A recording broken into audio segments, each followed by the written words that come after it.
diste de beber.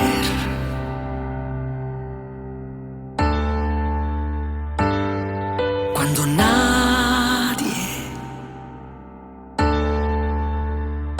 estuvo allí.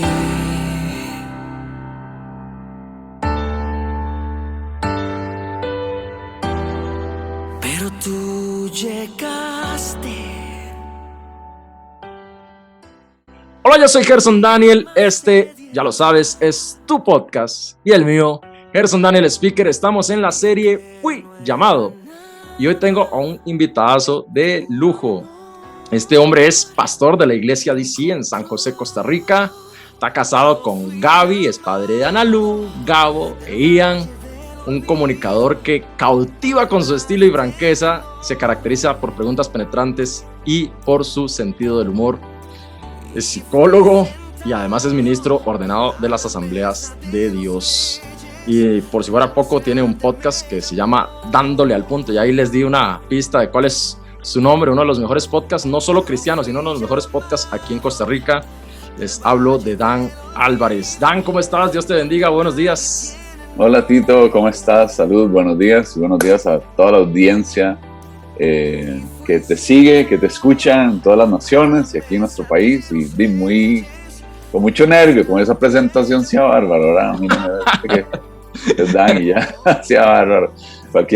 Cualquiera que escucha eso, ¿verdad? Dice, no sé qué va a decir, ¿verdad? Pero bueno, aquí estamos para servir y tratar de construir juntos y aprender. De verdad, muchas gracias, Gerson. No, más bien para mí, un placer tenerte por acá. Dan, para los que no lo han escuchado, les invito a que escuchen su podcast. Tiene uno de los mejores podcasts, no solo cristianos, insisto, es uno de los mejores podcasts del país. Está entre el top 10 de podcasts aquí en Costa Rica. Es un super podcast y yo ya le he escuchado algunos de los episodios muy interesantes, así que vayan y lo escuchan. Bueno, vamos a iniciar con la entrevista de una vez y ya tienes algunos añitos, no sé cuántos yo, pero imagino que ya tienes algo de recorrido en el tema del ministerio pastoral, Dan, y me gustaría que nos contés cómo fue que inició todo eso, cómo llegaste a la conclusión, soy pastor, voy por esto. Ok, bueno, creo que la historia hay que resumirla, si no sería solo un episodio. Tengo más de 20 años en el ministerio pastoral, mi edad son 42 años. Nací en un hogar, en una familia cristiana. Mis papás, siendo novios, ya eran pastores de una iglesia. A los meses se casaron, fundaron, levantaron, construyeron con sus propias manos una de las famosas iglesias en ese tiempo. Esos años eran las campañas de Sanidad Divina. Y la construyeron en el distrito de Pavas, ahí Pavas Centro, cerca, como una cuadra antes de donde está ahorita Enlace. Y esa fue su primer iglesia. Entonces yo obviamente nací en este ambiente, ¿verdad? De ser bebé, bajo las bancas, siempre toda la atmósfera, siempre la cultura evangélica, protestante, donde eran los cultos de domingo a domingo. O sea, yo nací en ese tiempo, ¿verdad? Donde había un mover muy fuerte de Dios. Y bueno, en realidad creo que me modelaron bien, me cuidaron, siendo aún así hijo de pastores junto con mis hermanos, ¿verdad? Somos 4. Creo que nos cuidaron bonito, ¿verdad? No fue un ambiente hostil, no fue un ambiente, creo que nos guardaron incluso de cosas que ellos vivían, de gente, porque trabajar con gente es una belleza. Entonces sucedió eso y creo que a mis 8 años empecé a servir en un equipo que se llama, un ministerio, se llama todavía Castillo del Rey. Muy, muy conocido, el fundador, ¿cuál es el nombre? Donald Trippett, un misionero. Trabajé con él aquí mientras él estudiaba español aquí. Él empezó a dar sus primeros pasos, después ya él estableció la base en El Salvador, donde he estado, por la gracia de Dios, y esos fueron mis primeros pasos en servicio, ¿verdad? Alguien creyó en un niño y a partir de ahí empecé así a dar pasos y pasos y pasos. Nunca pensé, vos dijiste ahora, ¿cómo agarraste el pastor? En realidad nunca pensé en eso, o sea, no era mi deseo. De hecho, por mi hechura, la manera que soy, mi personalidad, un poquito histriónico, mi meta siempre fue bueno, ser ingeniero por un lado, ¿verdad? Empecé a estudiar ingeniería eléctrica, ya crecí, ingeniería eléctrica, siempre en la fe, dirigiendo Castillo del Rey, ya después me volví director de este ministerio en la iglesia local, aquí en antiguamente llamada Dimensión Cristiana. Después ya cuando mi esposa y yo asumimos el rol de pastores generales, ¿verdad? Lead pastors, entonces ya vino a ser iglesia DC y le transformamos un poquito ahí la iglesia de cambio. Pero antes de eso fue un deseo mío, ¿verdad? Yo me consideré muy buen payaso, literal, o sea, con mi costume, mi traje, mi maquillaje, mi meta. Yo me fui a vivir a Estados Unidos, de ahí estaba ahorrando para irme para España, estoy haciendo algo, el cuento corto. Y estando listo, como, ¿verdad? A poco tiempo irme para España, a Ibiza, donde hay una universidad para el clowning. Iba para allá, iba a prepararme. Mi deseo era formar parte como del Circo del Sol o estos grandes circos, ¿verdad? Donde el payaso es bien respetado, ¿no? Y perdón, ¿verdad? Pero es que en esos años aquí se paraban payasos ahí en la Plaza Cultura a hacer globitos nada más y pintados con pañalito, ¿verdad? Esa crema para los bebés. Y yo decía, no, esto hay que hacerlo con excelencia, ¿verdad? Entonces, mi meta siempre fue esa. Pero antes de irme a Estados Unidos, la hija de un pastor de una de las grandes iglesias de este país, cuando digo grandes en tamaño, en testimonio, en ayuda para otros, muy bellos ellos. Ella se sienta conmigo en el parqueo del Seminario Teológico de las Asambleas de Dios y me dice, Dan, usted puede ir detrás de esa vaina, pero usted tiene un llamado, ¿verdad? Y yo no dije nada, estábamos sentados ahí, ella me dejó pensando y yo me fui detrás de lo que yo quería. Lo que yo quería, en realidad un hijo pastor, o sea, como que, yo no sé, es que el que ve la vaina de cerca y dice, o sea, yo no quiero hacer esto, yo no quiero hacer lo que hace mi papá, ¿no? ¿Verdad? Ni mi mamá, ¿verdad? Le huí, de hecho, me fui del país. Apliqué para el Army de Estados Unidos, ¿verdad? Para involucrarme, ser ciudadano americano, todo, o sea, yo hice absolutamente todo. Y estando en Indiana, yo estaba trabajando en una empresa llamada Crawl Spaces y estaba ahí en mi idea libre y estaba como en un tercer piso, era como una azotea, no, un ático. Pero me agarró el señor campeón pero me quebró, o sea, me quebró y yo, ¿qué estoy haciendo aquí? ¿No? ¿Qué estoy haciendo aquí? ¿Qué estoy haciendo? Y fue una vara que se me metió, ¿verdad? Como lo que decía Jeremías, ¿verdad? Quiero maldecir el día en que nací, yo no quiero, ¿verdad? Yo, o sea, pucha, ¿para qué nací? En ese tiempo yo vivía muy batallando mucho, frecuente, semanalmente, mensualmente, con la adicción a la porno y a la masturbación. Entonces yo siempre me descalificaba, ¿verdad? No tenía una comprensión tan amplísima de la gracia, del perdón, del camino, del proceso, de todo esto. Y yo me sentía atado, sinceramente, a cosillas, ¿no? ¿Verdad?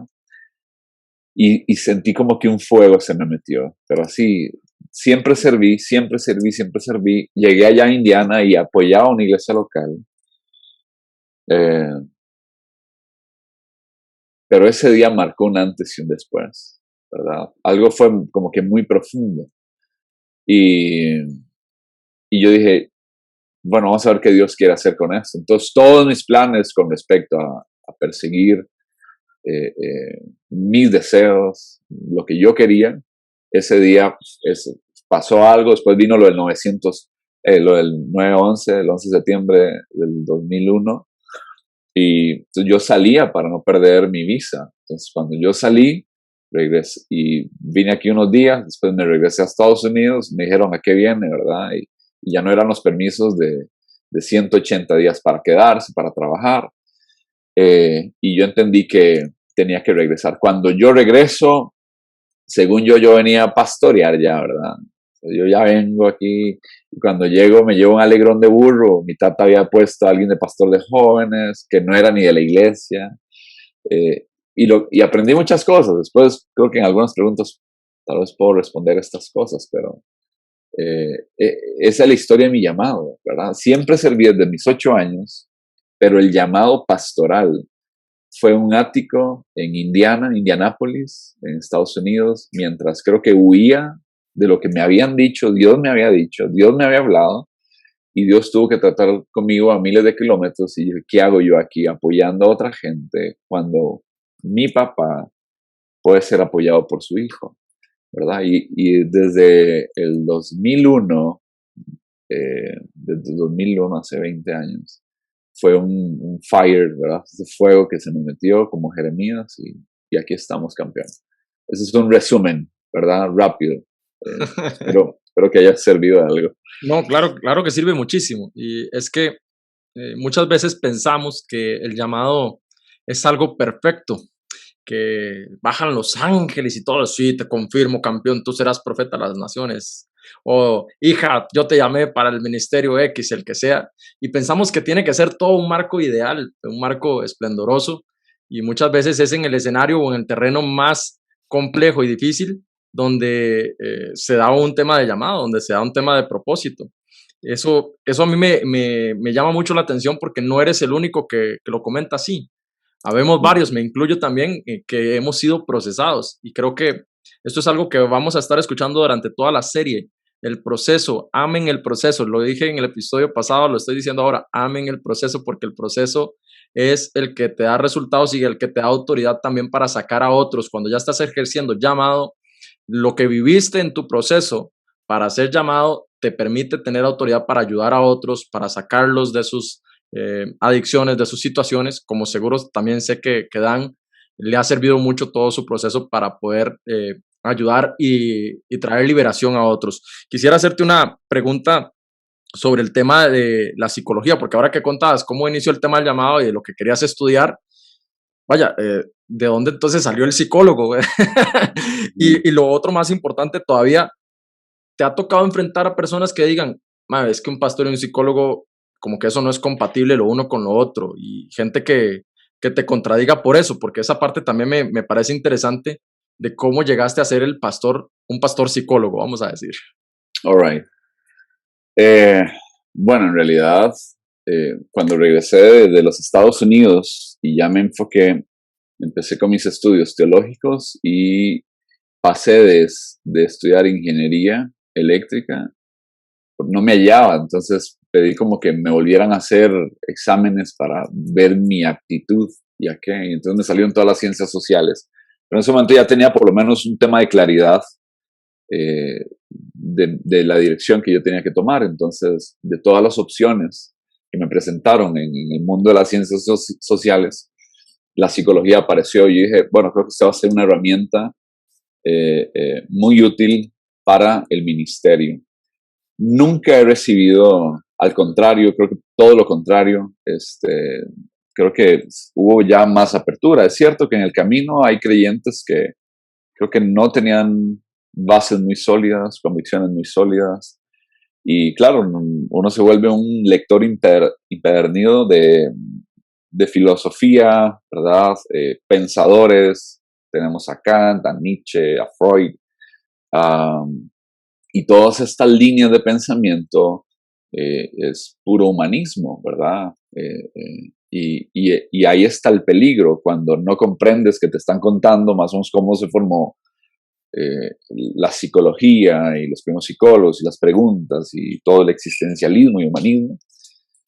Pero si estás firme en Cristo, ¿verdad? No hay maneras.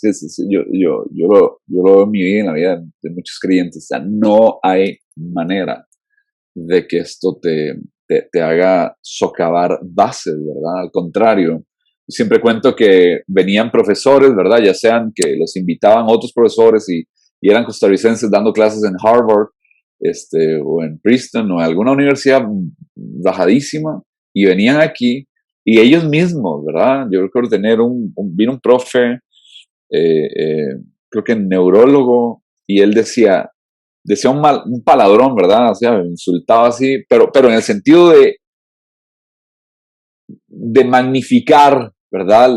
Lo asombrado que él estaba, y decía, es que debe existir Dios, ¿verdad? ¡Ay, Dios! Ahí está Dios. Y entonces, a partir de ahí, cada clase que yo recibía, yo empataba a decir, pero la Biblia ya habló de esto, la Biblia ya dijo esto, la Biblia ya lo mencionó, Dios lo escribió, ¿verdad? Entonces, claro, me reforzaba más. Ahora, por eso hay que conocer la palabra, ¿verdad?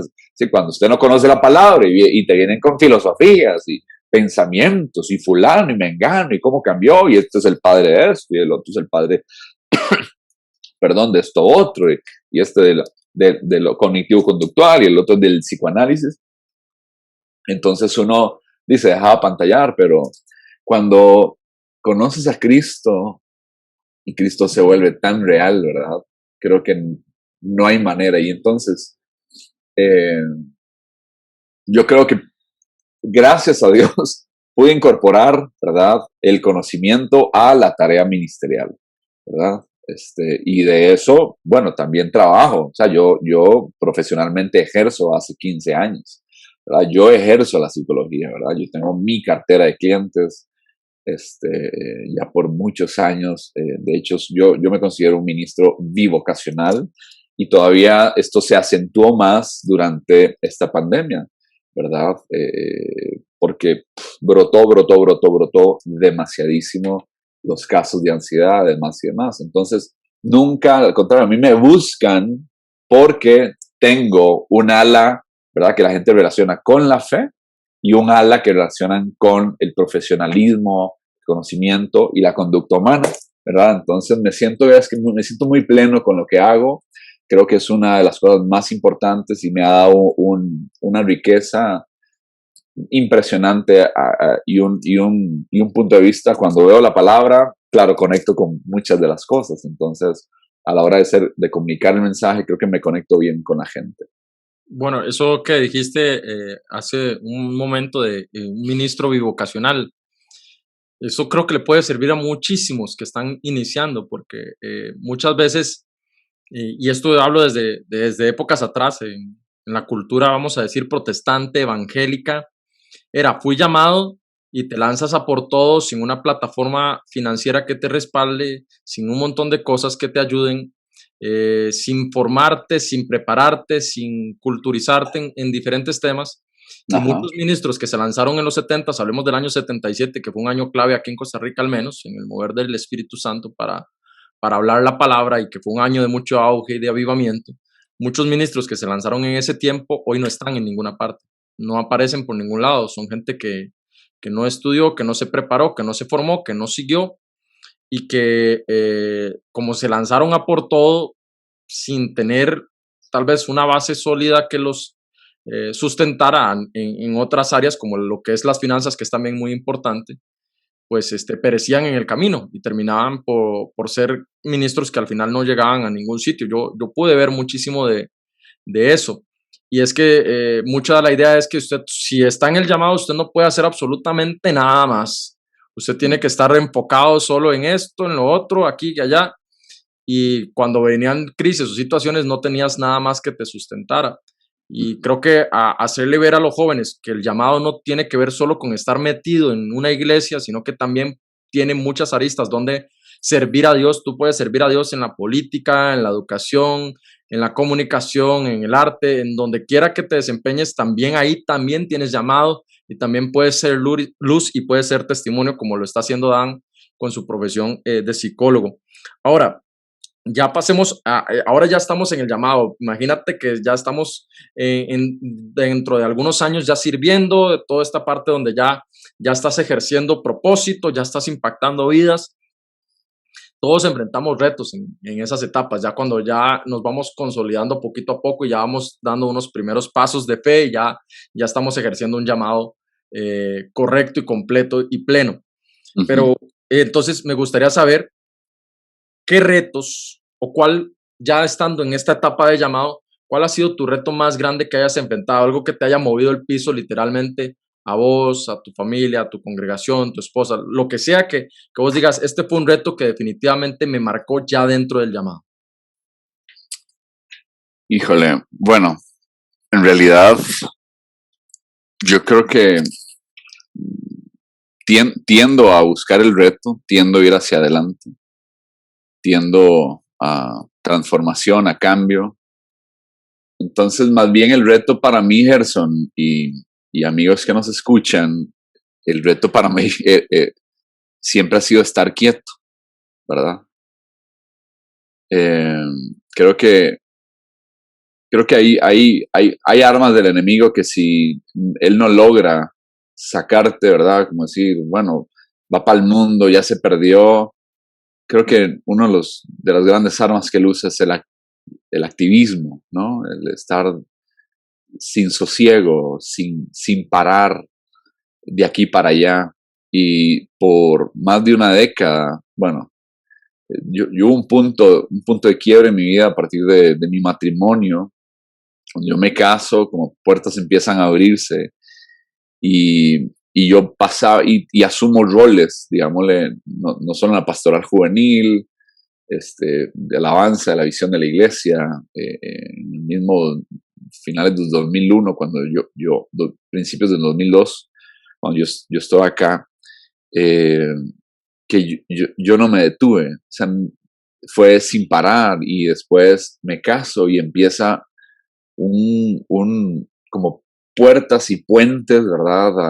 A las naciones. Entonces yo no pasaba de aeropuerto en aeropuerto, hotel en hotel, de congreso en congreso, por una década, porque vine a ser por una década el pastor nacional de jóvenes del movimiento al que yo pertenezco. Y esa vaina me puso yo creo que un estilo de vida que después me pasó la factura, ¿verdad? Y yo creo que el reto más grande para mí es quedarme quedito, ¿verdad? Y guardar silencio y callarme, porque cuando uno, o sea, yo no voy a poder escuchar a Dios, digámosle, yo no podía escuchar a Dios en tanta prisa, de evento en evento, en viajes. Yo manejaba, o sea, yo me iba de mi casa y me iba a Guanacaste, me regresaba, salía el viernes, ¿verdad? Me iba, hacía el evento de jóvenes y me regresaba en la noche, cuando podíamos viajar de noche, ¿te acordás? Y tenía que estar predicando y a las 7 de la mañana en iglesia para predicar todas las reuniones, y en la tarde me iba para Punta Arenas, terminaba de predicar aquí, me iba para Punta Arenas a otro evento, el lunes enseñaba liderazgo, y era un ritmo que yo dije por muchos años, ¿verdad? Y repito, eso me pasó. Entonces, yo más bien ahora me pregunto, ¿sabes cuánto yo me perdí por estar en tanto movimiento? Sí, claro. ¿Cuánto yo perdí? Entonces, mi reto más grande, y actualmente ahorita no es un problema, digámosle, hace unos días estaba hablando con un pastor que estaba como en una crisis, porque eso es parte de mi llamado. Yo atiendo muchos pastores, y desde la parte profesional y desde la parte como el corazón y por las cosas como que he pasado, la gente y la cultura que yo he desarrollado en la iglesia, la gente siente confianza en venir aquí a hablar todo. Y verás que esta persona está súper abrumada porque la comparación es una de las cosas bien gruesas que uno puede vivir dentro del llamado, ¿verdad? Entonces yo le decía, imagínate que si Pablo se hubiera comparado con Pedro, Pablo se pega un tiro, ¿verdad? Porque Pedro se jala las tortas que se jala, llega, se santifica, busca el Espíritu Santo, lo llena el Espíritu Santo, predica y se convierte en miles de personas, ¿verdad? Y está Pablo por allá predicando, se le duermen, se le caen y se le mueren, digamos, ¿verdad? ¿Te acordás cuando se cayó el chaval? O sea, los mensajes de Pedro eran así efectivos, y todo el mundo, ¿verdad? Convertido.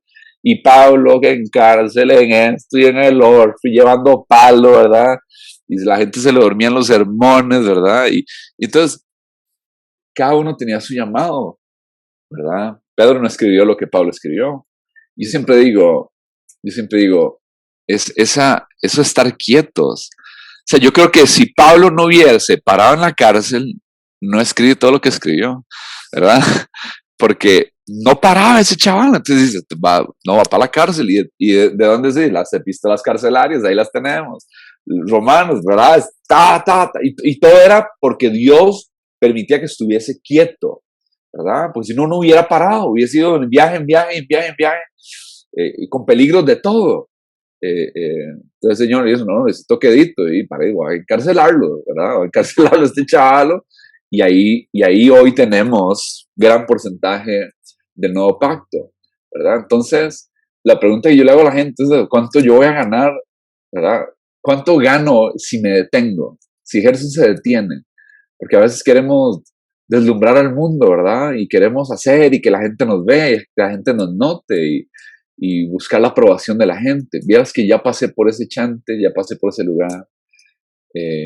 Y no, mi mayor reto es estar quedito, escuchar a Dios. Eso es lo que quiero. Si vos me preguntas, Dan, ahorita, y sí, templo, sí, esto y el otro, ya es que todo se ha ido dando. Yo, las cosas que se me han permitido participar, tener cosas, no son cosas que yo busqué, no son, siempre le digo a la gente anda detrás de esto, lo otro, yo no, Gerson, yo no sé, las cosas me han llegado, me llama, puede venir, puede hacer esto, le damos los recursos, así es mi vida, o sea, yo le digo a la gente, así es mi vida, yo confío en Dios, Él sabe los deseos, pues yo no vivo mi vida ya un corre-corre, y yo dejo que Él sea el Señor el que, si Él quiere promocionarme, que lo haga, ¿verdad? Pero a mí no me interesa. Entonces, el mayor reto es estar quieto y el mayor reto para mí es renunciar a las expectativas de la gente y enfocarme en qué es lo que Dios espera de mí. Esas son las dos cosas y ahí las centro. Estar quieto para escuchar a Dios. Y cuando estoy quieto, callo las voces de todo el mundo, porque todo el mundo espera algo de uno y decir, yo no soy el Mesías, se equivocaron de persona, pero hay algo que Él sí espera de mí. Y ahí es donde yo rumeo si estoy obedeciendo, si estoy frío, cómo estoy tratando a mi esposa, cómo estoy siendo mi papá, como papá, ¿verdad? Tengo sabiduría para mis 3 hijos, tengo sabiduría para la congregación, tengo sabiduría para mi parte profesional, Señor. Y ahí es donde yo disfruto, ¿verdad? Entonces, para mí bloquear la agenda, yo no tengo problema. Yo bloqueo la agenda, yo voy a estar quieto, ¿verdad? Entonces, la bivocacionalidad me permite eso. También, por ejemplo, claro. ¿verdad? Me lo permite. Pero bien, retaría en eso, ¿verdad? Eso, no sé si... Me parece genial. malo. Yo creo que, pues, dar ese stop a veces nos cuesta, sobre todo los que están más empezando, están con ese acelerón a full y poder poner el freno de mano es complicado. Ahora decías algo de que atiendes pastores que, a ver, en algún momento experimentan crisis y parte de tu llamado es ayudarles y comprender la parte también profesional, así como la espiritual. Entonces la pregunta sería para vos, ¿ha experimentado Dan Álvarez en algún momento ya en su llamado pastoral, en todo su servicio, crisis de fe? Vieras que creo que mi sustancia, ¿verdad? Entendiendo la fe como esa sustancia, esa esencia, tal vez ha querido ser contaminada un poco con gotas de algo, pero en sí la esencia es como juntar agua y aceite. Tal vez lo que te conté ahora, rápidamente, les conté, perdón a todos, que yo decía, yo no sirvo para el cristianismo, ¿verdad? O sea, yo veía las demandas, ¿verdad? De la vida, de la santidad, de lo riguroso, de los mandamientos, y decía yo, o sea, yo no sirvo para esta carajada, estoy atado a esto, ¿verdad? Y siento que yo no tengo las fuerzas. Ahí venían las crisis, por un lado. Y hace unos días, hace poquito, estaba listando algunas cosas. Cada semana, obviamente, sirvo a mi iglesia local, y sirvo a la gente, y desarrollo las series y demás. Y se me vino un flachazo que se me ha venido no sé cuántas veces en mis 42 años, y es, ¿será toda esta vara cierta? ¿Verdad? Como la preguntilla, ¿verdad? Toda esta vaina será cierta, ¿verdad? Y yo creo que sí, que me ha pasado, pero no va más allá de un pensamiento, no trasciende más allá de un pensamiento. Y la verdad es que debato con la misma palabra, ¿verdad? Yo sé que detrás de la duda no está el Señor, porque Él es seguridad. Y yo creo que una de las bendiciones, ¿verdad? De la palabra es que está viva. Y creo que son minutos, te puedo decir que es un debate de segundos, porque me despabilo, me levanto, tomo las promesas de Dios y las proclamo, ¿verdad? Y me hablo y peleo en mi mente, ¿verdad? Y empiezo a ver a Dios y le digo, recuerda, tal año, ¿quién te rescató? Esto y el otro. Hace poquito anduve el carro todo el día en pendientes grandísimas de bajando donde está Pico Blanco, andaba con el carro, ¿verdad? Y después fui en la noche por mis hijos a Chomogo, ¿verdad? De mi suegra, después regresar a San Francisco. Y llegando a la casa, se me fue el pedal del freno hasta el fondo, se me reventó el freno, viejo. Entonces, el Salmo dice, me libraste de la muerte. Si eso me hubiese pasado en Escazú, me hubiese pasado en Cartago, en Ochomogo, a la velocidad que uno maneja, ¿verdad? 80, 90, ¿verdad? Si vas ahí a 100 o un poquito más, ¿verdad? Tienes que estar a tal hora en la casa, por los partes y todo esto. Iba con toda mi familia. Y yo dije, me libraste. Entonces, cuando el enemigo quiere traer esas dudas o venir esas críticas, ¿verdad? Criticar y poner incertidumbre en tu corazón, yo digo, no, este es el enemigo, son enviaciones del enemigo, son dardos de fuego. Entonces sí me has pasado las de Juan el Bautista, ¿verdad? Vayan a pregunten si aquel man al que le lave los pies, ¿verdad? A ver si es, ¿verdad? Entonces, y Jesús lo más lindo, que empieza a decirle, sí, y le empieza a hablar de las obras que él había hecho.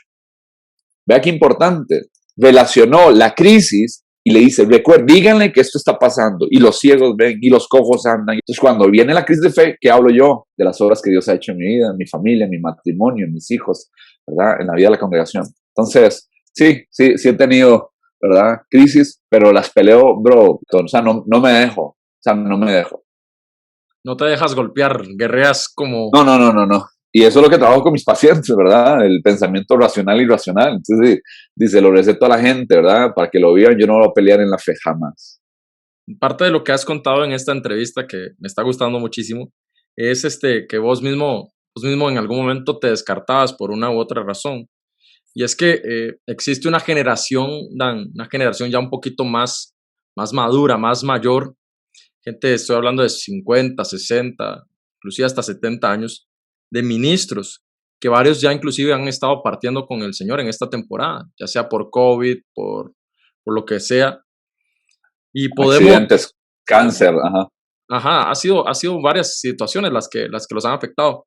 Entonces, yo te pregunto, voy a poner entre comillas nuevos, pero que también ya tal vez fuimos formados en un hogar cristiano o cualquiera que sea el origen, no importa dónde sea, si es un joven que se convirtió apenas ayer o hace un año y que está caminando, podemos esa nueva camada de personas llamadas llenar este vacío que nos está quedando de generales de Dios, de hombres y mujeres de Dios que están partiendo. ¿Podremos lograrlo? ¿Lo estamos logrando? Bueno, verás que el espíritu que siento como para responder a esta pregunta, se me viene a la mente el momento en que Elías estaba en crisis, ¿sí? Y creo que una de las palabras que Elías menciona, ¿verdad? Cuando Dios le pregunta, Elías, ¿qué haces aquí, verdad? Y todo el mundo está yendo y él empieza a decir, ¿verdad? Es que tengo celo y la gente ha dejado y mataron, ¿verdad? A los profetas y se están yendo, hay duelo, hay dolor, no sé qué. Y ahí donde Dios le dice, vean, ustedes regresen, camine, vaya por aquí, le empieza a dar todas las indicaciones y usted va a empezar a ungir a fulano, mengano, al rey de aquí, al rey de allá, al rey de Judá, el rey de Israel, creo que era Jehú, algo así, si no me equivoco, y habla de Eliseo, ¿verdad? Hijo creo que Eliseo, hijo de Safat. Y cuando yo empiezo a ver esto, ¿verdad? Y cuando vos me haces la pregunta, yo digo, no quiero ser arrogante en ninguna de las medidas, en ninguna manera. Yo digo que no me quiero quedar llorando como Josué, ni que no quiero quedarme llorando, ¿verdad? Por cuando se va Moisés, ¿verdad? Entonces, creo que estaría errado para mí, ¿ok? No es con Gerson, sino para mí decir que si muere alguien queda un vacío, ¿verdad? Porque para mí sería como una muestra de incredulidad en Dios, ¿ok? Para mí, a como yo estoy leyendo el panorama, ¿verdad? Y si se murió Gigi Ávila y David Wilkerson y se muere Miles Monroe y empiezan Billy Graham y empiezan todos los hombres generales de Dios, Don Eric Lennox en Oasis de Esperanza, ¿verdad? Para mí mi mamá era una general de oración impresionante, pero Dios siempre dice, hagan el duelo, do your grief, ¿verdad? Lloren, hagan todo su asunto, pero levántense, pues esta vara va a continuar, ¿verdad? Porque al final, interesante, ellos no son los que dejan un vacío, viejo. El vacío siempre es la ausencia de Cristo, ¿verdad? Entonces creo que a veces le atribuimos a los seres humanos cosas que le corresponden a Dios. Entonces, cuando todo estaba, dice la Biblia, desordenado y vacío, ¿verdad? Vino el Espíritu Santo. Entonces, en un sentido te entiendo la pregunta, ¿sí? ¿Verdad? Y qué lástima, ya no está Moisés, mira, ya no está fulano, ya no está Mengán, y vamos a extrañar, no sé qué.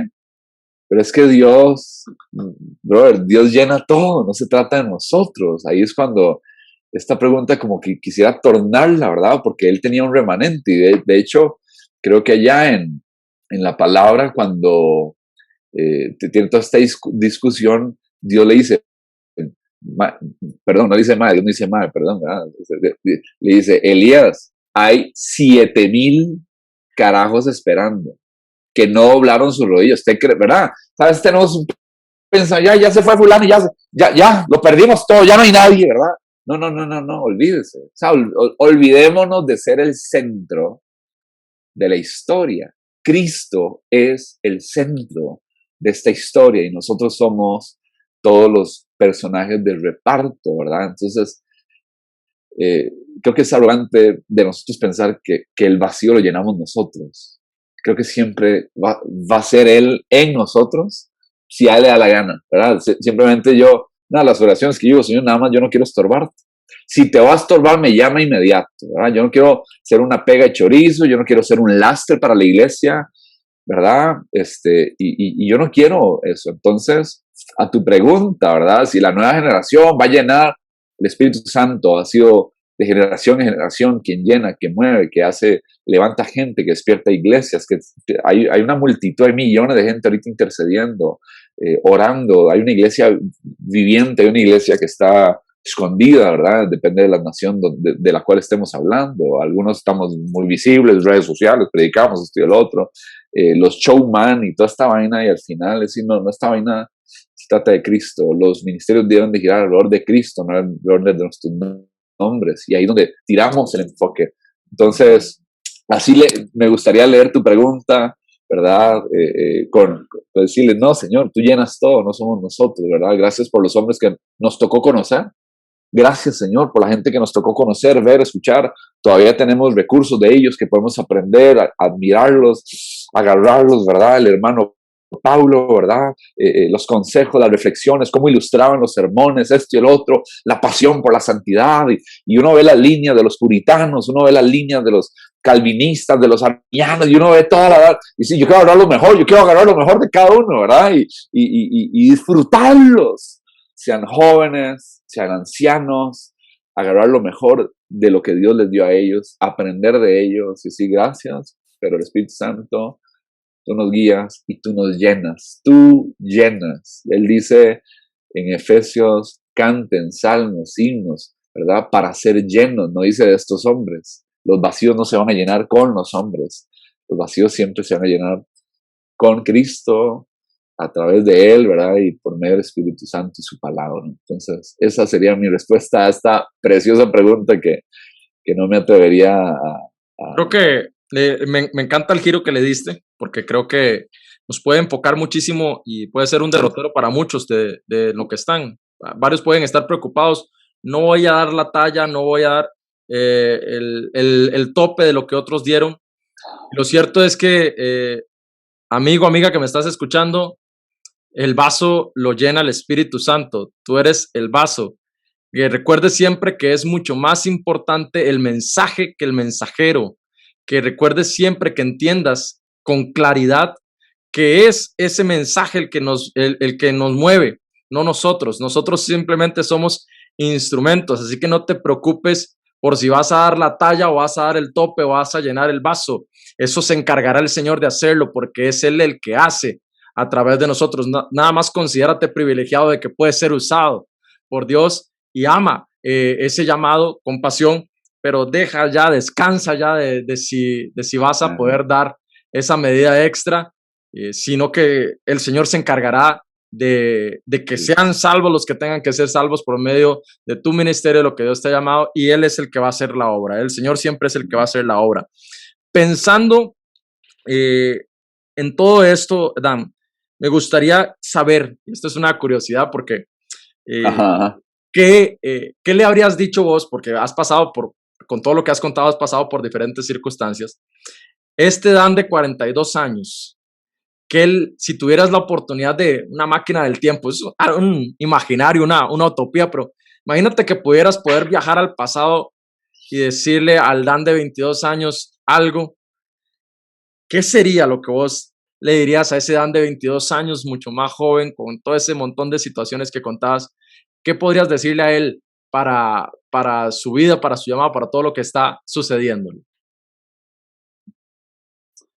Si me voy a 10 años, estoy 32. Si me voy a 20, tendría 22 años. Brother, que cuidara su salud, su alimentación. Le diría que iba a escoger muy bien con quién se iba a casar, que no se preocupara por eso, que escogió bien.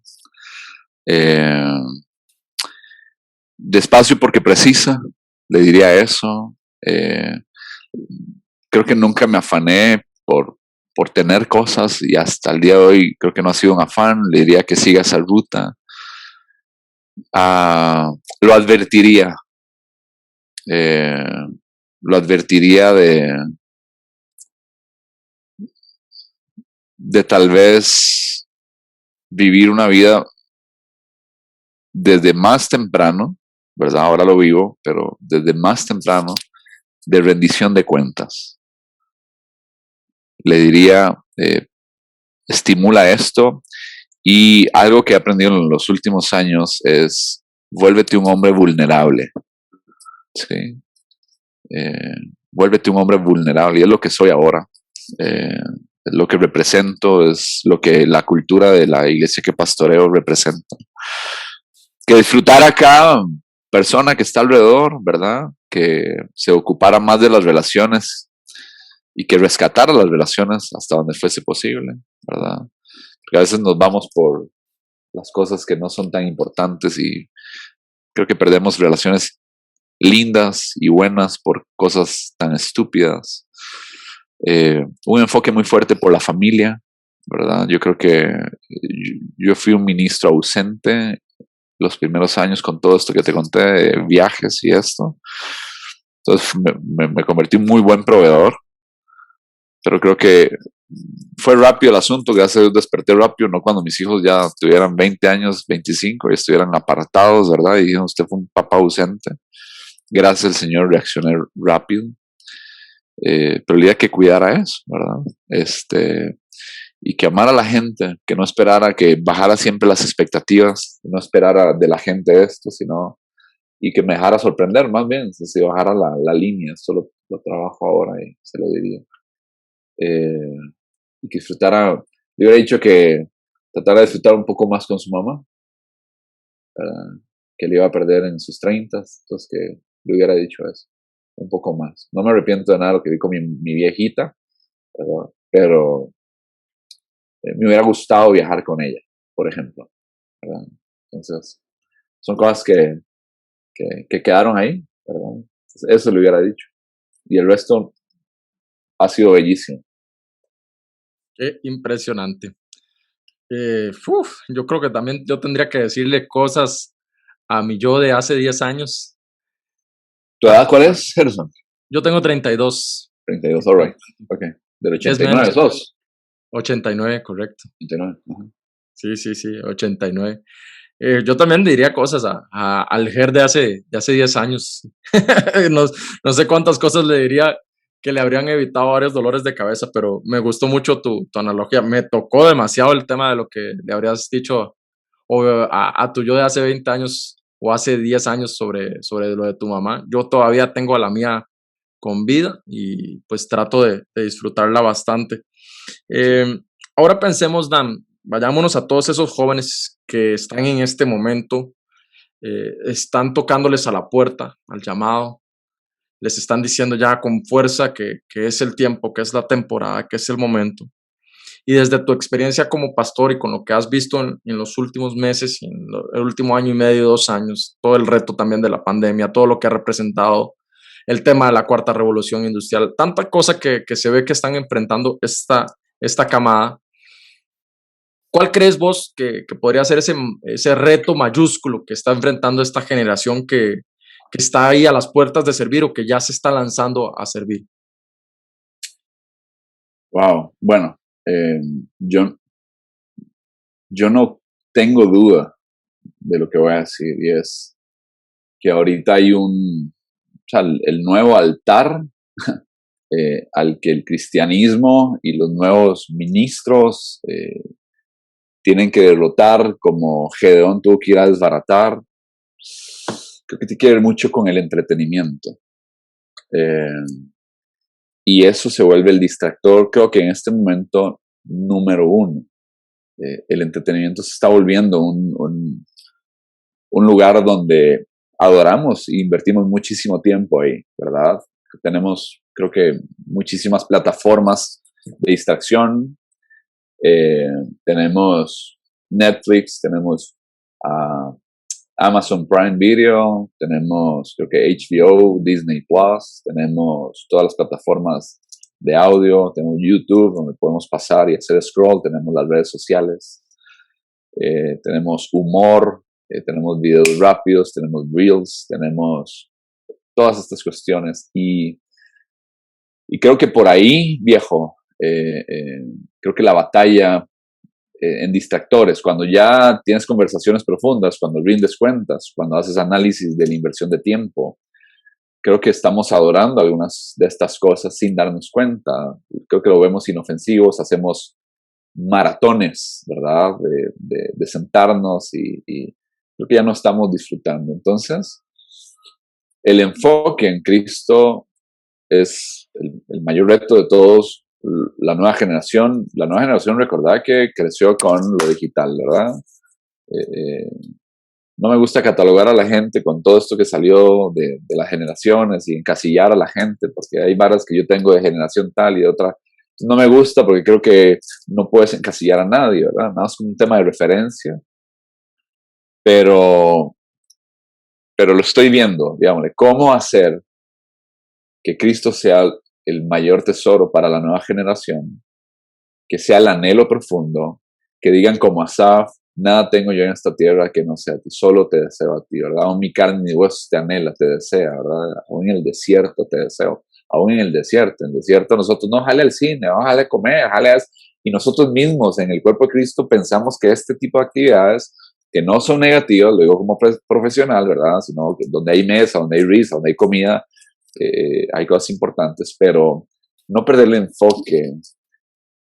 Creo que la gente está desviada y creen que el evangelio nada más es salvación, brother, pero es tan profundo que el enemigo ha hecho que nada más es una oración, el evangelio son buenas noticias, pero creo que hay cosas más profundas en el evangelio que no hemos hablado, y por ser tan profundo y bello y rico, por eso creo que hay tantos distractores y la gente no apreciamos eso. Entonces, toda esta nueva generación, les digo, ¿qué tal si aprendemos lo que Jesús nos dijo a todos? Aprendan de mí. Así es, unas cosas tan directas, digo, aprendan de mí, y nos da dos características, dice, manso y humilde.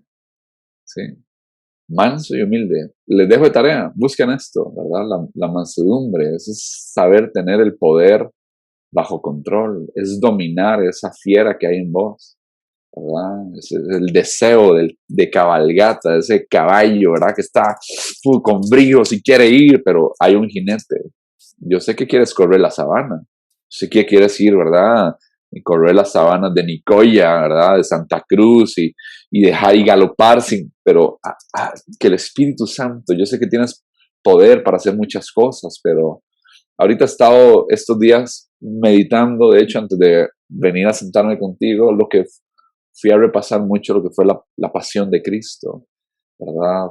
La técnica, estaba estudiando la técnica de brutalidad que se daba en Roma en ese momento y cómo Dios escoge ese punto de la historia para que su hijo muriera en ese punto y no ahorita en el 2000, no antes.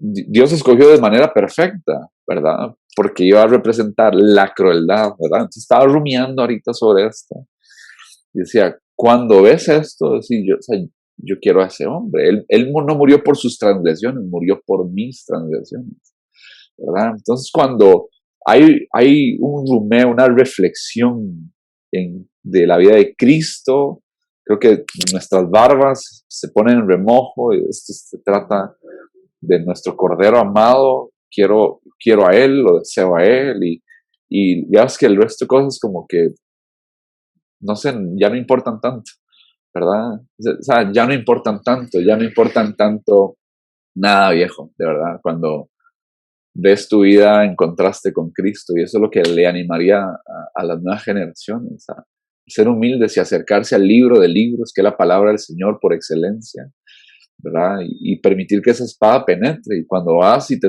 tomas un café con Lucas, y te tomas un café con Mateo, y te tomas un café con Juan, y con Marcos, y con Pablo, y para ver quién es Jesús, y lo saboreas, y empieza, y transformación viene, ¿verdad? Entonces viene como humildad, viejo, de vernos a la cara, de decir, qué lindo lo que Dios está haciendo con Gerson, ¿verdad? Como hay no un declive, sino más bien una curva ascendente en los pasos de fe que has dado y escuchar cómo Dios está tratando con vos. Y después venir y escuchar aquí un chico que está en nuestra congre, ¿verdad? Y ahí está, de hecho, antes de empezar a escribir, ahí está clavado, ¿verdad? Y no esperando nada, ¿verdad? Sino dando su vida por Jesús, dando su vida por Cristo. Aquí está clavado en la iglesia, ¿verdad?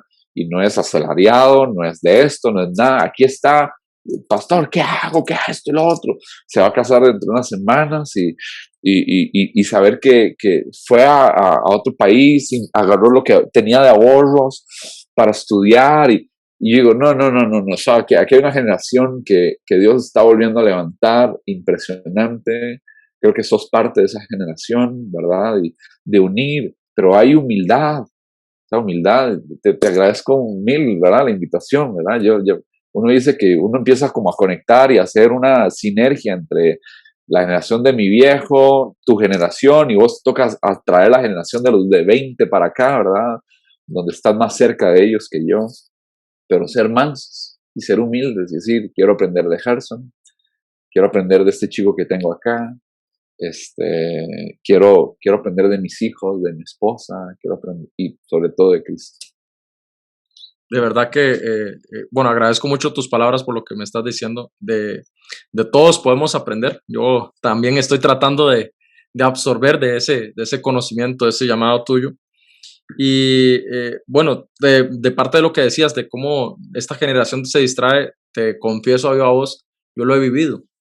Y ha sido un tema de que si no está Netflix, está Disney Plus, está lo otro, está YouTube. O sea, hay tanto por lo cual distraerse y estos modos, las redes sociales están construidas bajo un modo endless. Sigues el scroll. Correcto. Y es infinito. Ahí seguís y es como para que te quedes ahí literalmente siempre, definitivamente. Hipnotizado.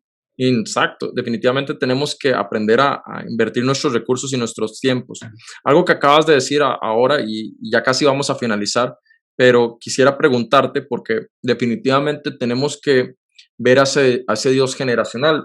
Yo también soy papá, tengo un niño de 5 años, se llama Evan y vos, bueno, vos me llevas ventaja en eso, tenés 3. Yo con 3 no sé qué haría, sería fantástico, sería tremendo. Sería el hombre más feliz, bro, sería definitivamente feliz. Yo y con Evan he sido pero súper feliz. A mí me gustaría en algún momento, si Dios me da más, estaré muy feliz y yo sé que mi esposa también, pero hablemos de eso ya para ir finalizando. Como sos papá de 3 y me has dicho, te conectas conmigo, te conectas con otros y vamos creando comunidad, vamos creando cuerpo de Cristo. Yo sé que crees, porque ya lo has dislucidado entre líneas en toda la entrevista, sé que crees en un Dios generacional. Entonces, ¿Cómo logras transmitir ese mensaje de amor y de humildad ahora que te percataste de que el tema de familia es tan importante? ¿Cómo logras transmitir a tus hijos eso, a Analu, a Gabo y a Ian? ¿Cómo les logras meter todo ese mensaje o esa pasión por el mensaje y ese amor por el Cristo de la cruz, por el Cristo resucitado que conocemos? Híjole, bueno, creo que Dios es generacional siempre y cuando yo lo haga generacional, ¿verdad? Es mi responsabilidad de hablar, de modelar. Creo que le dijo al pueblo de Israel, ¿verdad? Cuando andes por el camino, al acostarte, levantarte, de una manera constante, estar contando las historias, de ver, ese día que nos quedamos sin frenos, y le dije, denle gloria a Dios. Tienes que usar la vida práctica, la vida cotidiana para transmitir, inspirar a tus hijos. De vez en vez, olvídate del cuadro ideal, digamos, yo lo tuve en algunos momentos, ¿verdad? Mi esposa y yo, todas las noches con la Biblia, reunión familiar, ¿verdad? Acuéstense aquí, vamos a leer la palabra. Ellos ya hacen sus devocionales, les enseñamos a hacer devocionales, ellos usan la técnica del topo, ¿verdad? Por ahí hay un video en YouTube que mi esposa hizo, ¿verdad? Enseñando la técnica del topo. Entonces ellos van y hacen su topo con dibujos, se meten en la historia bíblica, entre los tres dibujan, hablan qué fue lo que sucedió. Pero yo creo que procuro, yo no sermoneo a mis hijos, yo modelo a mis hijos, ¿verdad? Y una de las estrategias que yo más uso es lo que Jesús hacía. Yo creo que yo me he vuelto como espueludo en el tema de las preguntas. De hecho, mis amigos me conocen, ¿verdad? Si hay algo social, estoy reunido con pastores. De hecho, hace poquito un amigo, en un chat que tenemos si nos llamamos el Six Pack, entonces, no sé si conoces a Esteban Solís. Entonces, Esteban Solís dice, voy a hacer una pregunta como las que hace Dan, ¿verdad? Entonces, saben que yo puedo estar un momento chingue, pero yo quiero como reflexionar. A mí me gusta que la gente haga altos. A mí me gusta que la gente reflexione. Estoy pensando en esta vara. Entonces, estamos en un fiesta, estoy con mi equipo pastoral, ¿verdad? Entonces, ya estamos todos riéndose y digo yo, tengo una pregunta y todo el mundo, ya está, ¿verdad? Porque yo aprendí de Jesús y recuerda esto, los buenos líderes no son los que tienen todas las respuestas, ni las mejores respuestas. Vaya. Son los que hacen las mejores preguntas. Jesús hacía las mejores preguntas. Y entonces, llevar a la gente al punto de reflexión, llevar a la gente al punto de ver hacia adentro, from the inside out, le digo yo a los clientes, ¿verdad? Vamos a hacer el inside, vamos a vivir de manera consciente. Entonces, hago que mis hijos vivan de manera consciente. Hace poquito mi hija ya le vino su primer periodo, ¿verdad? Entonces me la llevé a cenar, ¿verdad? Me la llevé a un hotel, me fui a una joyería y le compré un collar, ¿verdad? Con un par de dijes de la Torre Eiffel. Y entonces, ¿verdad? De este gran arquitecto ingeniero que conocí en Argentina, en Córdoba, otra de sus obras, ¿verdad? Que ahí está muy espectacular. Y es el sueño de ella que a los 15 años, ¿verdad? El papá la lleve, ¿verdad? Por dicha el tío, que es doctor, ya dijo que él le pagaba a ella. Yo ya, bendito Dios, ¿verdad? ¿Ves? Yo deseo y Dios trae, ¿verdad? Y cada momento que vemos al tío, el tío se lo dice, yo la llevo. Claro, tengo que ver cómo hago para llevar el resto, ¿verdad? Pero eso es otro cuento. Por lo menos que mi esposa y yo vayamos. Pero el ser intencionado en la relación y entonces en la cena, ¿verdad? Que mi hija no sé, no salió como a mi mamá, con mi mamá se fue, pero me quedó mi hija, ¿verdad? Ella se llama Ana Lucía, el nombre de mi mamá era Ana Isabel. Y yo le pregunto, mi amor, ¿y cómo consideras que vas hablando con Jesús? ¿Y cómo crees que estás con Jesús en tu relación? Y entonces pues agarro a mi hijo y tengo una cita con mi hijo y campeón.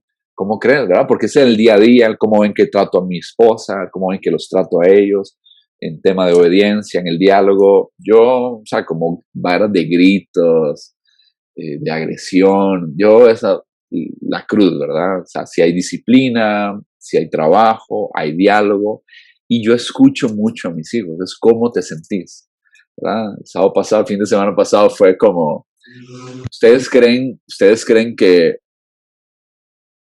nosotros tenemos a alguno de ustedes como favorito? Así, rajatal, ¿sí? Y a quemarropa. Son preguntas que yo hago para que ellos vayan empezando y que dar la oportunidad. Yo quiero que me cuenten cómo se sienten, cómo están sintiendo. Mija, ¿cómo te sientes con el dejar de ser niña? ¿Verdad? Campeón, ¿cómo te sientes con esto? Sos un hombre muy sensible. Mi segundo hijo súper sensible, ¿verdad? ¿Cómo te ha estado, verdad? Y dirigirlos. Entonces, siempre y cuando yo creo que es mi responsabilidad dirigir, dice la palabra que ellos son flechas en mi aljaba. ¿Sí? Yo soy el que doy la dirección. Entonces, durante muchos años, yo subía al cuarto de ellos y yo les decía, ¿quién es el mayor tesoro, hijos? Y ellos sabían, es Jesús. Ok, entonces no es el PlayStation, no son las muñecas, no son los carros. Cuando le dan supervalor a las cosas materiales y ahora con los videojuegos y iPads y toda esta vaina, ok, es Cristo. Y hoy estamos, mañana no estamos. Si yo voy de viaje y no regreso, porque fue Dios me llamó. ¿Y con quién estoy? Con el mayor tesoro y los espero ya. Siempre hablando de la muerte con ellos, como un sentido de ganancia para un hijo de Dios, que tenemos la esperanza. Entonces el Evangelio está en mi casa, en el diálogo, pero sobre todo en las preguntas que les hago para ir midiendo dónde está ese corazón. Y obviamente uno va viendo por dónde se van inclinando, viejo. Uno no es bruto, ¿verdad? Uno va viendo los gustitos, las inclinaciones. Tengo a mis 2 hijos mayores sirviendo en la iglesia, sirven en chicos, graban por toda esta parte virtual. Ya les voy conociendo más o menos por dónde están involucrados en grupos de conexión, es lo que hacemos. Les voy dando rumbo, les digo, yo quiero que vayan a estudiar a esta universidad en Estados Unidos, en Alabama, yo quiero que vayan ahí, van a estar 2 años, primero Lucía, después Gabriel, después Ian. Voy a invertir 2 años en cada uno, ¿ok? Después de eso, escojan la carrera que quieran, van a dedicarle 2 años de ministerio. Yo no quiero que hagan un año sabático para estudiar inglés, no sé si te acordás de esa vaina que le dio un montón de gente. Salen del cole, voy a ir a estudiar no, ustedes van a estudiar ministerio, ¿ok? Entonces, es mi deseo. Entonces, ya que ella se ilusionó, ¿no? Yo voy a irme para Estados, entonces, vamos por ahí, ¿verdad? Vamos por ahí. Y ellos saben que nosotros ya se los entregamos al Señor, que ellos le pertenecen al Señor, que es un préstamo que Dios me hizo y quiero hacer el mejor trabajo, pero ustedes le pertenecen a las naciones, donde Dios quiere llevarlos. Nosotros los dejamos ir desde ya. Pero aquí vamos a darles lo mejor que podamos en educación, sean bilingües, ¿verdad? En guardarlos, pero ustedes son del Señor. Y los metimos a un cole, viejo. Perdón por extenderme con esta última pregunta, pero los metimos a un cole donde el roce es con muchos misioneros. Los misioneros vienen y se van, vienen y se van. Entonces mi hija por 8 años ha estado viendo compañeritos que se van. Este va para la China, otro va para Ecuador, otro a Argentina. Entonces ven que no se tienen que tener apegos, malos apegos que hacemos, de aferrarnos a cosas, no soltarlas, no suelto, ¿verdad? Y uno tiene que enseñarle hacia la gente. Enséñale a la gente, enséñale a tus hijos que no hagan malos apegos. Yo puedo tener muy buen apego, un amor, un respeto, una buena relación, me va a doler, pero yo ya escogí mi sacrificio. Mi sacrificio, Dios me dio, pero son de Él. Como decía Ana, cuando dame a Samuel y te lo entrego. Me lo dio y te lo entregué al Chile. Lo dejé amamantar y nada más le llevo la ropa cada año, ¿verdad? Pero Él es de Dios. Él es de Dios, Él es de Dios. Y fueron unos profetas, bro, al día de hoy, que Él dijo, se retira, y dice, el que tenga algo que decir contra mí y todo el pueblo, nada tenemos que decir contra ti. Fue dedicado. Mis hijos están dedicados. Yo se los entregué. Ya lo que ellos quieran decidir después, ya va a ser su responsabilidad, ¿verdad? Pero así hoy es Dios de generaciones. Wow, qué impresionante. A mí particularmente, y espero que a todos los que estén escuchando les sirva también bastante, todo esto que acaba de dar Dan de cátedra de ser papá. Está aprendiendo seguro todavía y seguirá aprendiendo en el camino muchísimo más, pero ha dado algunos consejitos, algunas joyitas que a mí particularmente me están sirviendo muchísimo. Se nos acaba el tiempo, hago una reflexión final y cerramos. Persigan el llamado, persigan esa voz de Cristo. Háganlo con pasión, háganlo con excelencia, háganlo creyendo en aquel que es desde el principio, en aquel que es único, en aquel que es fiel y verdadero. Aprendan a ser vulnerables, aprendan a ser sensibles, aprendan y entiendan que el mensaje siempre, siempre, siempre será más importante que el mensajero y que Dios hará su obra a pesar de nosotros, de nuestros defectos, de nuestras dificultades. Él siempre se saldrá con la suya. Persíganlo con pasión, persíganlo con propósito, persíganlo. Y Dios se glorificará siempre. De mi parte, Dan, un privilegio, un placer enorme haberte tenido por acá. Qué gustazo. Y ojalá que se repita en algún otro momento. De verdad, muchas gracias. Gracias, Tito. Saludos a todos y recuerden, escoja bien y siempre en Cristo. Creo que Él es nuestra mejor brújula. El llamado es un ancla, ¿sí? Y en las tempestades uno siente que no se mueve y también está la prueba del tiempo, ¿verdad? El tiempo va a decir si, ¿verdad? Eso era un llamado. ¿Sí? Y creo que muchos ahí donde se quedan en el camino porque no pasaron la prueba del tiempo. Entonces tal vez deben dedicarse a otra cosa, a hacer testimonio y a servir, que es un llamado universal. Como vos lo decías, sea en gobierno, sea en temas de economía, ingenierías, hospitales, cárceles, donde sea, yo puedo servir desde mi profesión, ¿verdad? Es el llamado universal, pero hay llamados específicos al ministerio, con los dones ministeriales, que el tiempo es una de las mejores pruebas que podemos someter nuestro llamado, ¿verdad? A pesar de, con la crítica, con las crisis, con restauración, etcétera, etcétera. Así que digo un abrazote, Gerson, gracias por la oportunidad de unirme a tu podcast y espero que haya edificado a alguien por lo menos, ¿verdad? Un abrazo. De seguro que así fue. Gracias, gente, nos escuchamos y nos vemos la próxima semana en un nuevo episodio Fui Llamado. Nos vemos, que Dios les bendiga. Chao.